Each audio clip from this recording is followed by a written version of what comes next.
इराणच्या अधिकाऱ्यांनी डिसेंबरमध्ये ताब्यात घेतलेल्या भारतीय एमटी व्हॅलियंट रोअर या जहाजावरील भारतीय कर्मचाऱ्यांशी संपर्क साधण्यास मान्यता देण्यासाठी भारतीय दूतावासाने इराणवर दबाव टाकला आहे।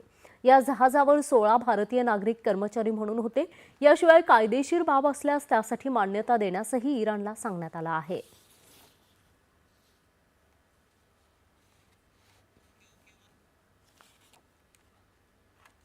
अमेरिकी सैन्यानं आज पहाटे सिरियावर तिसऱ्यांदा हवाई हल्ला चढवला। अमेरिकी नागरिकांवर गेल्या महिन्यात झालेल्या हल्ल्याला जबाबदार असलेल्या अल कायदाशी संबंधित एक नेता या हल्ल्यात ठार झाल्याचं अमेरिकेच्या मध्यवर्ती कमांडनं म्हटलं आहे। ईशान्य सिरियामध्ये हा हल्ला करण्यात आला असून बिलाल हसन अल जासिम हा त्याचं लक्ष्य होतं। 13 डिसेंबर रोजी सिरियातील पामयरा इथं अमेरिकी नागरिकांवर त्यांच्या संघटनेच्या लोकांनी हल्ला केला होता असं अमेरिकेचं म्हणणं आहे। अमेरिकी नागरिक आणि लष्करावर हल्ला झाल्यास त्याला प्रत्युत्तर दिलं जाईल असं अमेरिकेनं म्हटलं आहे। डिसेंबरमधल्या त्या हल्ल्यानंतर अमेरिकेनं सिरियातल्या 100हून अधिक ठिकाणी हल्ले केले आहेत।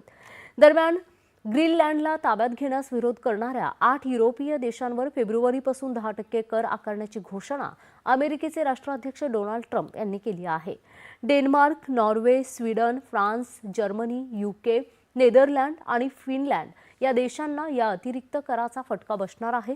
मुख्य म्हणजे अमेरिकेकडून ग्रीनलँडला विकत घेण्यासाठीचा हा करार 1 जूनपर्यंत पूर्ण होऊ शकला नाही, तर हा कर 25% नेण्याचा इशाराही त्यांनी दिला आहे।